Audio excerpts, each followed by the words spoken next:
Visa అనేటువంటి చర్చ వచ్చినప్పుడు తెలుగు వాళ్ళు కావచ్చు, ఇండియన్స్ కావచ్చు, ఇబ్బంది పడేటువంటి పరిస్థితులు అమెరికా వ్యవస్థలో ఉన్నాయా? ట్రంప్ ఎలక్షన్స్కి వెళ్ళక ముందే చాలా కేటగారికల్గా చెప్పాడు, మీరు బయటికి వెళ్ళిపోవాల్సిందే.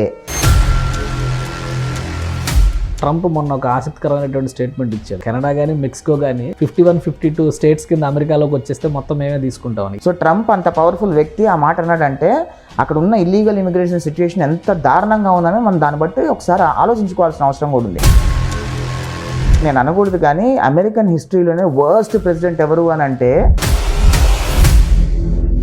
డెమోక్రాట్స్ అనగానే కొంచెం ప్రజాస్వామ్య స్ఫూర్తి ఉండే పార్టీ ఏమో అనేటువంటి ఒక అభిప్రాయం ఉంటుంది. రిపబ్లికన్స్ అనగా ఇది too much conservative, native Americans గురించి ఎక్కువ మాట్లాడతారేమో అనే అభిప్రాయం. సో అమెరికా ప్రయోజనాలు అనేటువంటి చర్చ వచ్చినప్పుడు ఈ రెండు పార్టీల విధానాలు ఎలా ఉంటాయి? వాళ్ళ పార్టీ అధికారంలో ఉండడానికి ఎన్ని తప్పులైనా చేయొచ్చు.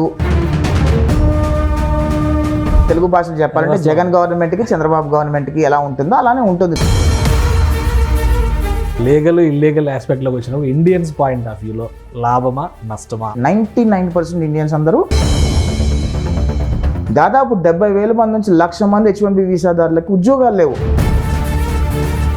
రెస్టారెంట్లో పనిచేయటమో లేకపోతే ఇంకేదో చేయటమో మొదలు పెడతారు. రీసెంట్గా మనం కొన్ని న్యూస్లు చూస్తున్నాము, ఇక్కడ నుంచి వెళ్ళిన అమ్మాయిలు ప్రాస్టిట్యూషన్లో దొరికిపోవడం ఏంటండి. దొంగతనం కేసులు అట్లాంటి కేసులు దొరికిపోయారని విన్నాం. కానీ మీరు చెప్పినట్టుగా ఈ ప్రాస్టిట్యూషన్ ఇట్లాంటి వ్యవహారాల్లో కూడా ఇండియన్ పిల్లలు దొరికిపోయిన సందర్భాలు ఉన్నాయి. పేరెంట్స్ ఏంటంటే అమ్మో మా వాడు అమెరికా వెళ్తే చాలనుకుంటున్నారు. దూరపు కొనలు నుండు అన్నట్టుగా అమెరికాలో ఏమీ లేదండి.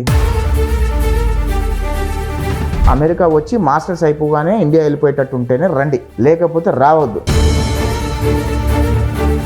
ట్రంప్ గారు గెలిచిన తర్వాత ఆ గవర్నమెంట్లో కానీ ఆయన తీసుకుంటున్నటువంటి టీంలో చాలా మంది ఇండియన్స్ ఉన్నారు. దీని వలన తెలుగు వాళ్ళకి కానీ ఇండియన్స్ కానీ కలిసి వచ్చే అంశాలు ఏమైనా ఉన్నాయా? కమలా హారిస్ ఇండియన్ ఆర్జినే కదా, ఏమైనా వచ్చిందా, కలిసి వచ్చిందా? ట్రంప్ వస్తే ఏం జరుగుద్దో కూడా ఇండియన్స్ అందరికీ తెలుసు. కాకపోతే ఇక్కడ మీడియాలో ఏంటంటే అక్కడ రూపాయి జరిగితే ఇక్కడ 100 రూపాయలు చూపిస్తారు.